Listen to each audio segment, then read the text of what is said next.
तारक मेहता का उल्टा चश्मा। आपको लग रहा है कि मैं भी सोडी और अब्दुल की तरह इसका साथ दूंगा?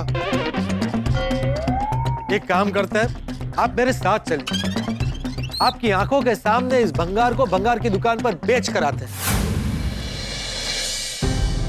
आहो, मुझे पता है आपको अच्छा नहीं लग रहा है, पर मुझे ये भी पता है कि मैं जो भी कर रही हूँ ना वो अच्छे के लिए ही कर रही हूँ।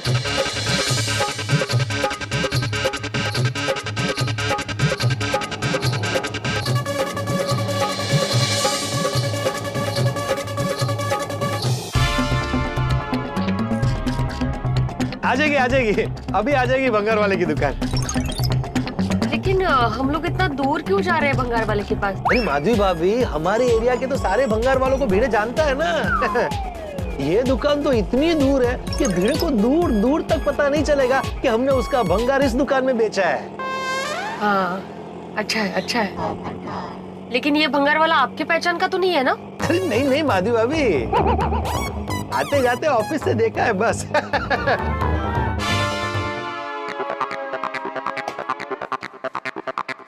आइए, वेलकम। पोपट भाऊजी? आप जानते हैं मुझे? नहीं, शायद आप पहली बार हमारी दुकान में आए हैं। हाँ। लेकिन आपने मुझे आइए तो ऐसे बोला जैसे आप मुझे बरसों से जानते हो। वो क्या है ना साहब, ग्राहक हमारे लिए देवता होता है, और हम अपने देवता को कैसे भूल सकते हैं। ओह अच्छा। अब हमें ये सामान बेचना है। आप कहाँ से आए? गोकुलधाम सोसाइटी, पाउडर गली। इसका कितना पैसा मिलेगा?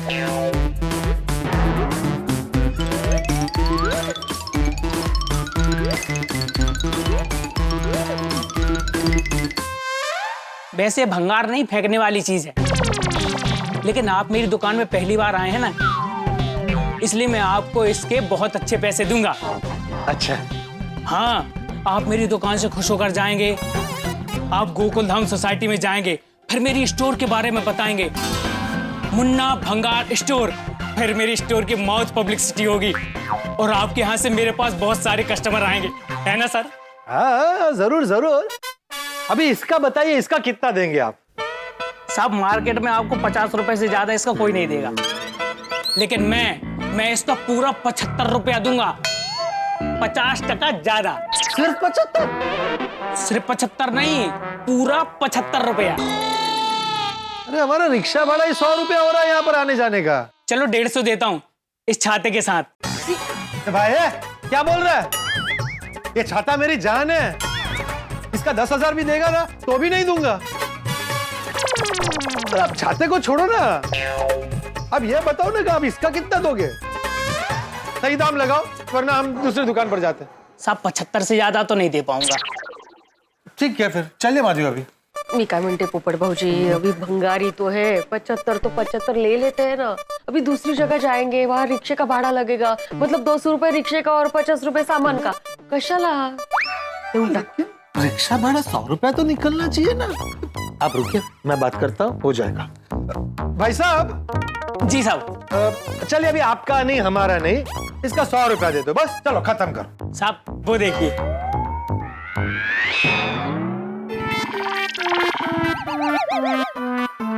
ठीक है, दे दो 75। जी हुई ना बात। इतना दूर से आए हैं तो अभी इधर वापस लेके जाएंगे। 70 हुआ। ये लीजिए माधवी भाभी। ओके भैया। माधवी भाभी, एक्चुअली ये भंगार सोसाइटी के बाहर फेंकते तो 25 रुपए बच जाते। ठीक है ना पोपट भाऊजी, रिक्शे वाले के भाग्य में लिखा होगा भाड़ा। हाँ, नहीं, भाग्य में जो लिखा होता है वही होता है। भीड़े के भाग्य में लिखा था कि उसका पुराना सामान आज भंगार में बिक जाए, तो बिक गया।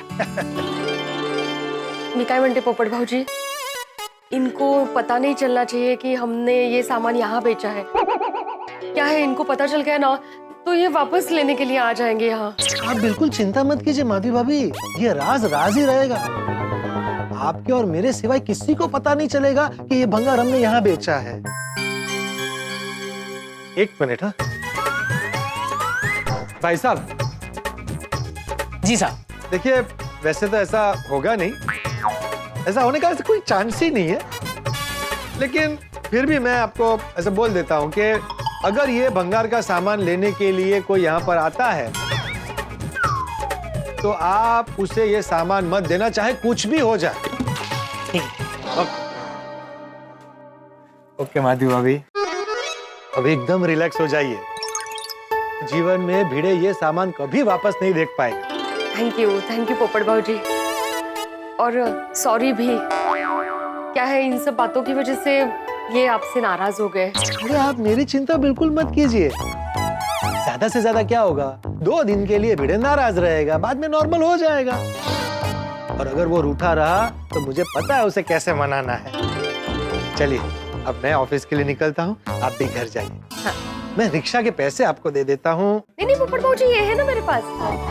और आते वक्त जो रिक्शे का भाड़ा हुआ है वो मैं पैसे बाद में दे देती हूँ आपको। अरे नहीं, क्या मरता है तुम्हें। चला अच्छा। तानी अभी इनका मूड कैसा होगा। पोपटलाल, मैं तुम्हें छूटने वाला नहीं हूँ। मेरे पुराने जमाने की यादें भंगार में बेच के आए तुम?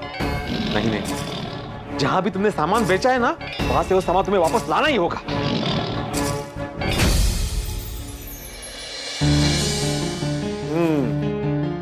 आ गए हमारे जमाने की यादें, भंगार में बेच के आ गए। मिल गई कभी शांति।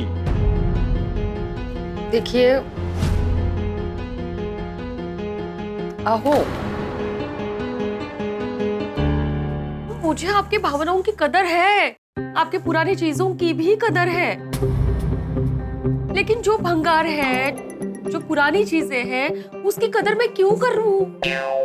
अरे कितनी बार बोलो माधवी, मेरी पुरानी यादों को भंगार मत बोलो।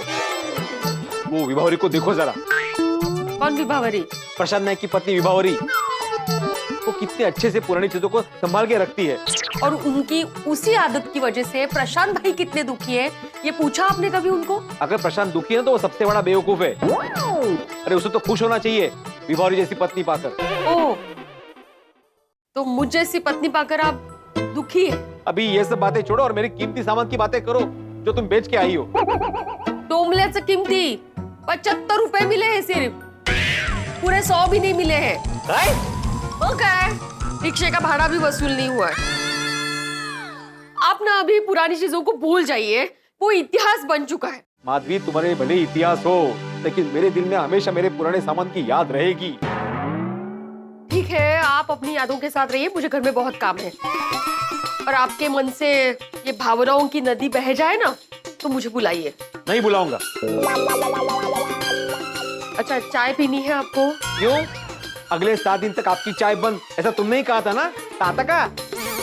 अभी घर में जगह हो गई है ना, तो आप पी सकते हैं चाय। नहीं पीनी मुझे चाय। अहो, अभी हमारे यहाँ ना किटी पार्टी है, महिला मंडल आएंगे, उनके सामने ऐसे गोलगप्पे की तरह मुंह फुलाकर आप बैठने वाले हैं, कैसा लगेगा बरो? ठीक है, एक गोलगप्पे जैसा फूला हुआ मुंह में लेकर बाहर जाता हूँ मैं। पहले मेरा पुराना सामान गया, मैं भी तो पुराना हो गया हूँ, मैं भी जाता हूँ घर के बाहर। वो आपको घर से बाहर जाने के लिए नहीं बोल रही हूँ मैं सिर्फ ये बोल रही हूँ कि आप ऐसे गुस्से में मत रहिए, थोड़ा हंसकर रहिए। ऐसा माधवी, मेरा दिल टूटा हुआ है, मैं हंसकर नहीं रह सकता, मेरे से नहीं होगा। मैं जा रहा हूँ सोसाइटी में नीचे, तुला किती पार्टी करायची ती कर।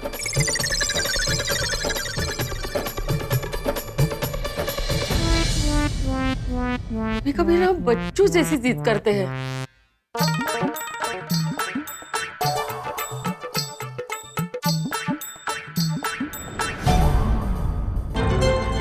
पोपटलाल, ये तुमने ठीक नहीं किया है। तुम्हें मेरे और माधवी के बीच पड़ने की कोई जरूरत नहीं थी। तुम मेरी पुरानी यादें भंगार वाले के पास बेच के आए हो ना, अब तुम ही उसे वापस लेके आओगे।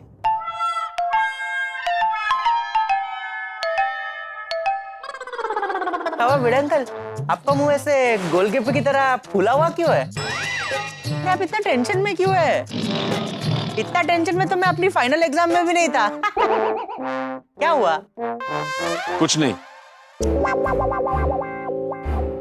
क्या कुछ नहीं भिड़े अंकल, आपका चेहरा तो देखिए, गुस्से और टेंशन की वजह से तीखी मिर्ची की तरह हो गया है, और आप कह रहे कुछ नहीं। बताइए ना भिड़े अंकल, क्या हुआ है? अरे क्या बताऊं? वही जो दिल में भरकर रखा हुआ है, बता दीजिए। आपको पता है भिड़े अंकल, मेरे पापा कहते हैं हमारा दिल ना अनमोल है, उसमें सिर्फ हंसी और खुशी भरकर रखनी चाहिए, दुख और टेंशन नहीं। तो चलिए दिल से दुख निकालिए, टेंशन निकालिए और मुझे बताइए क्या हुआ। मेरा टेंशन जानकर तुम क्या करोगे गोळ्या? ट्राई करूंगा कि आपका टेंशन कम हो जाए। पर भिड़े अंकल, लाइफ में टेंशन तो आता जाता रहता है। अब आज सुबह का ही टेंशन पकड़ लो। आज सुबह मुझे इतना टेंशन हुआ था, लेकिन फिर भी मैंने वो टेंशन लिया ही नहीं, मैंने उस टेंशन पे ध्यान ही नहीं दिया। अच्छा, ऐसा क्या हो गया था? अरे आज सुबह मम्मी अपने कजिन से फोन पर बात करी थी, उस वजह से मुझे नाश्ता 15 मिनट लेट मिला। इतना टेंशन हो गया था, लेकिन फिर भी मैं चुप रहा, टेंशन पे बिल्कुल ध्यान नहीं दिया। ओहो, ये कैसे कर लिया तुमने गोळ्या? तुम तो बहुत स्ट्रांग निकले। Thank you Bhide uncle, thank you. लेकिन अब आप आपका टेंशन बताइए, व्हाट हैपेंड बड़ी? बताइए ना क्या हुआ। अरे क्या बताऊं गोळ्या, माधवी ने मेरा सारा पुराना सामान घर से बाहर निकाल दिया और ये पोपटलाल ने वो सारा सामान भंगार में बेचने में उसकी मदद की। वो समझ ही नहीं रही है कि पुराने सामान से मेरी यादें जुड़ी हुई है। नहीं भिड़े अंकल, मैं समझता हूँ। आपको पता है, पापा मेरे लिए बचपन में एक बेल्ट गिफ्ट लेकर आए थे। वो बेल्ट मुझे तब भी फिट नहीं होता था, आज भी फिट नहीं होता है, लेकिन फिर भी वो बेल्ट मैंने एकदम संभाल के रखा हुआ है। क्यों पता है? क्योंकि मेरी यादें जुड़ी हुई है उस बेल्ट से। हाँ, यही बात पोपटलाल नहीं समझ रहा है ना। मैं अभी उसको फोन करके डांटने वाला हूँ। नहीं भिड़े अंकल, आप पोपट अंकल को डांटेंगे नहीं। क्यों? तुम्हारे फेवरेट अंकल है इसलिए? नहीं भिड़े अंकल, वो बात नहीं है। अच्छा मुझे एक बात बताओ, आप पोपट अंकल को फोन करके क्या कहेंगे? अरे बोलूंगा उसे, उसने माधवी की मदद करके अच्छा नहीं किया, मुझे मेरा सामान वापस चाहिए। भिड़े अंकल देखिए, बड़ा मुंह बड़ी बात कर रहा हूँ। छोटा मुंह बड़ी बात ऐसा होता है। पर मेरा मुंह तो बड़ा है ना। अरे लेकिन वो कहावत तुम्हारा मुंह देख के नहीं बनाई है भाई। आप मुंह जाने दीजिए ना, आप मेरी बात पे फोकस कीजिए। हाँ बोलो। देखिए, कभी भी हम कोई तीखी चीज खाते हैं तो उसके साथ ही एक मीठी चीज भी खाते हैं। क्यों? क्योंकि उसका तीखापन कम हो जाए। हाँ तो क्या? अभी आप पोपट अंकल को डांटोगे, पोपट अंकल आपको डांटेंगे, फिर वापस आप पोपट अंकल को डांटोगे, इसमें झगड़ा बढ़ेगा। अरे लेकिन पोपटलाल ने माधवी के साथ मिलकर मेरे जो पुराने यादें बेच दी है, तो मैं क्या चुप रहूं? उसको कुछ कहूं ही नहीं? कहिए, मगर प्यार से।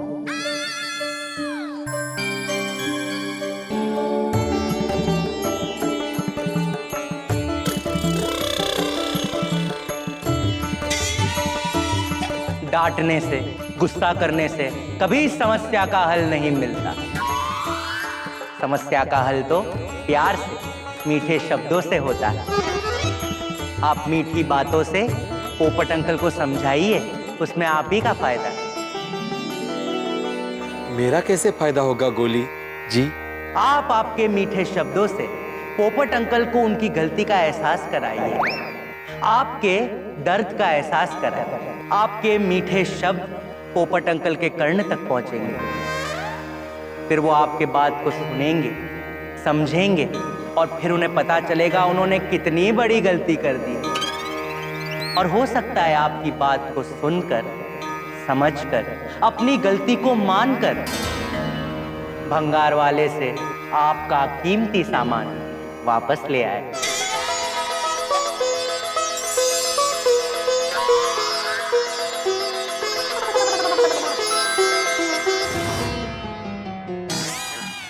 वाह वाह वाह वाह गुलाब कुमार, क्या बात है, क्या सुझाव दिया है तुमने। फिर स्टूडेंट किसका हो?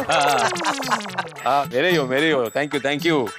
अभी मैं पोपटलाल से बात करता हूँ और मीठे शब्दों में बात करता हूँ। गुड, स्पीकर पे रखना। हाँ।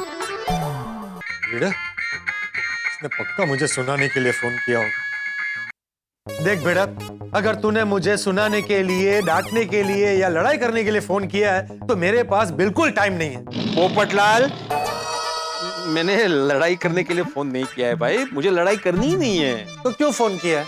हाँ, पोपटलाल शांति से मेरी बात सुनो। मान लो तुम्हारी शादी हो चुकी है और तुम्हारी पत्नी जो है। थैंक यू भिड़े, इतनी अच्छी बात करने के लिए। सुनो सुनो, पूरी बात सुनो। मान लो तुम्हारी शादी हो चुकी है और तुम्हारी पत्नी जो है वो तुम्हारे सारे पुराने छाते उठाकर बाहर फेंकने की बात करती है तो? अरे भिड़े, सबसे पहले तो मेरी पत्नी कभी ऐसा करेगी ही नहीं। और जो बात पॉसिबल नहीं है, काल्पनिक है, उसे छोड़ और मुद्दे की बात कर। अरे मुद्दे की बात ही तो कर रहा हूँ भाई। तुम एक बार मेरी शांति से बात सुनोगे तो तुम्हें पता चल जाएगा मुद्दे की बात क्या है। तो मैं ये बोल रहा था कि मान लो तुम्हारी पत्नी तुम्हारे सारे छाते उठाकर घर के बाहर अरे भिड़े, तो क्यों मेरे छाते के पीछे पड़ा है? छाते को छोड़ वरना मैं तेरी दुनिया हिला दूंगा। अरे तुम क्या मेरी दुनिया हिलाओगे पोपटलाल? मेरी दुनिया पहले से हिली हुई है। एक बार मेरी छाते की बात तो सुन लो भाई। लगता है तूने टाइम पास करने के लिए फोन किया। तेरे पास फालतू टाइम होगा, मेरे पास फालतू टाइम नहीं है। रख फोन। इसने तो कट कर दिया फोन। कट तो करेंगे ही ना भिड़े अंकल। आपको पता है पोपट अंकल अपने छाते को लेकर इतने टची है, अब फिर भी घड़ी घड़ी छाते का ही टॉपिक निकाल रहे थे। कोई बात नहीं, फिर से ट्राई कीजिए पोपट अंकल को, और इस बार प्लीज कोई और उदाहरण देना प्लीज। हाँ।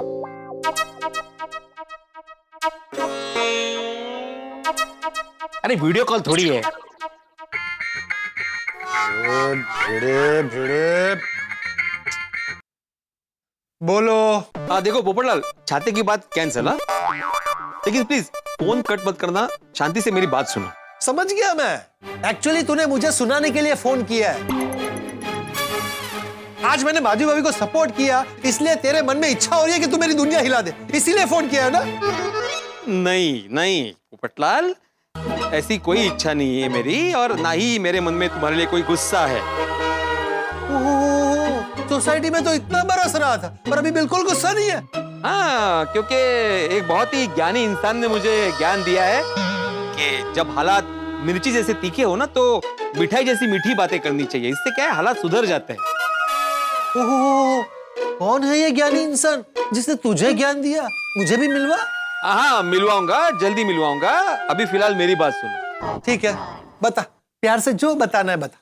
देखो पोपटलाल, मैं अपनी पुरानी चीजों से बहुत प्यार करता हूँ, उनसे मेरी भावनाएं जुड़ी हुई है।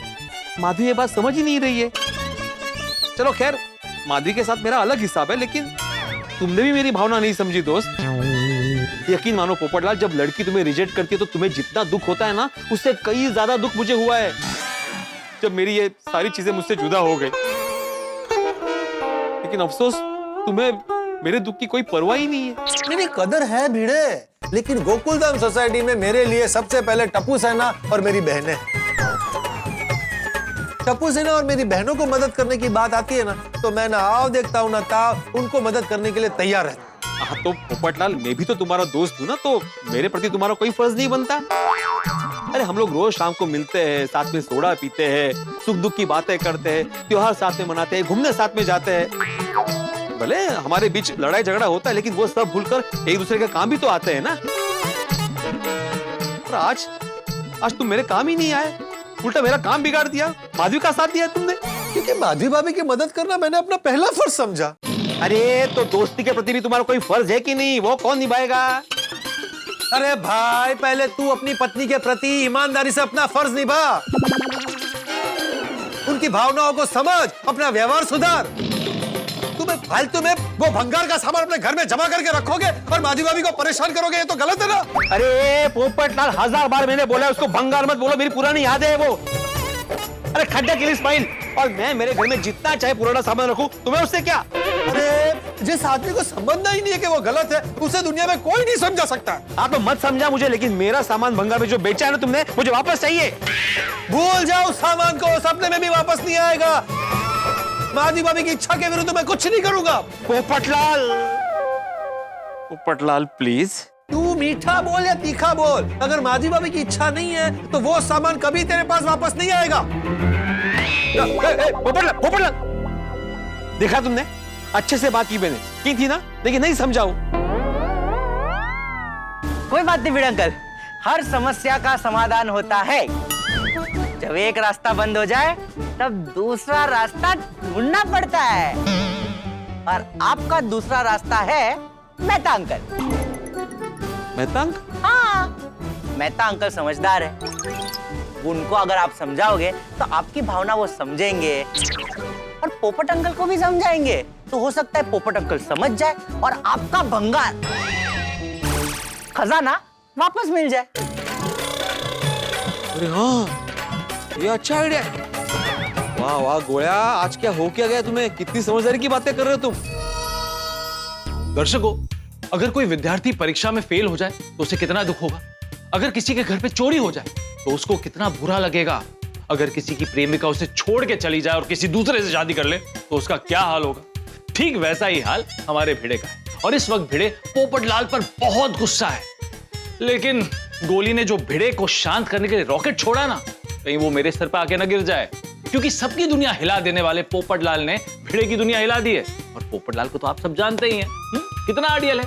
वो आसानी से किसी की बात नहीं सुनता। तो क्या लगता है आपको, क्या मैं पोपटलाल को समझा पाऊंगा कि वो भिड़े के भंगार, मेरा मतलब है कि उसके पुराने सामान को उसे वापस लाकर दे दे? भाई मुझे तो कुछ समझ में नहीं आ रहा है। भिड़े का भंगार मेरे सर का टेंशन बनने वाला है, लेकिन गोकुल धाम का टेंशन मतलब आपके चेहरों पर हंसी और ठाकों का व्यंजन। तो देखना ना भूलें तारक मेहता का उल्टा चश्मा। देखते रहिए, हंसते रहिए। अच्छा, मेरा वॉकमैन कहाँ है? होगा वो घर में ही, अलमारी में, मुझे क्या पता। नहीं है अलमारी में, सोनू ने देखा। हाँ तो जरूर भंगार में गया होगा। हाँ, तुम्हारे टैलेंट दिखाने के चक्कर में वो भंगार में चला गया।